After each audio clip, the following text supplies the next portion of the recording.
More on this now, a new expected policy. I'd like to bring in EisnerAmper Chairman Tim Spiess and our own Liz McDonald joining us here in the studio. Thank you both for being here. And out of Washington, Proactive Communications President Mark Serrano, welcome to you. Mark, let me begin with you. I saw in your notes that you believe the theme of this year's State of the Union should be Santa Claus is coming to town. Explain.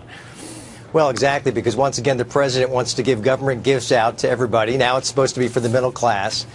He's got spending plans of $235 billion in this package. And on top of infrastructure spending of $150 billion, $60 billion for free college. All of this is like a magical elf because we can't afford any of this. So the opportunity here for the GOP, though, is while the president paints in pale pastels, they have a chance to paint in broad, vivid colors. And let's talk instead about a bold new reform of our tax structure altogether while the president talks about handouts. Interesting. Tim, let me ask you, look, there is the people that will say, and analysts will say, look, the middle class and the lower income folks have enjoyed no economic recovery at all from the financial crisis. Wages haven't grown. They're still not very secure about their jobs. That is the argument that the president is making. Correct. Yeah, you even saw some of these expanded IRA provisions last year, which went nowhere. Remember the My IRA? Yeah. The revenue increases, and again, the top 1/10 of 1% having the increase in dividend portfolio income tax rate. Also, the estate tax basis step up. Remember, that's going to be now, it just defers. Capital gains is going to be due with the second death, so that may not be too horrible.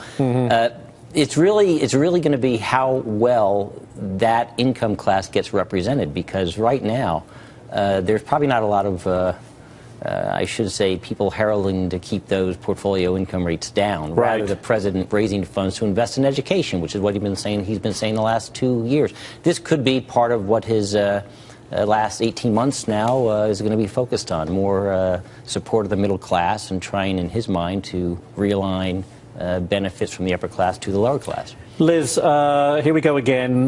Financial services fees, $110 billion over 10 years. I mean, the banks are just not going to lend anymore if this continues, right? Yeah, and the other fallacy here is that the misunderstanding that the banks will pass the higher fees on to our 401k accounts and to our investment accounts.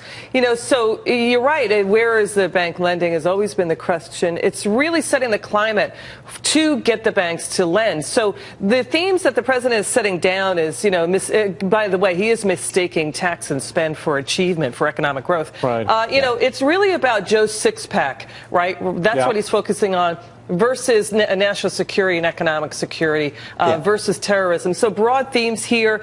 It's the middle class versus, you know, jihadis coming in right now is what the president is going to be laying down. Watch these statistics. The share of the guys working, people working in this country, men and women, age 25 to 54, it's now lower than it is in France, Germany, or Japan, or the UK. I mean, you're right. And median average income is down 8% versus where it was in 2007. So how do you get that economic growth back in this country? The president thinks tax and spend is the way to go. Yeah, Ashley. Yeah, go ahead. Yeah. I'm sorry, I was going to say, we have to keep something in mind. These are not serious policy proposals at all. This is just continued class warfare, shame game politics. Look, the good news for the Republicans is they're dealing with a very predictable president who's stuck in his ideology. And all he wants to do is talk about handouts instead of talking about fiscal conservatism. You know, he has added 75% to our debt.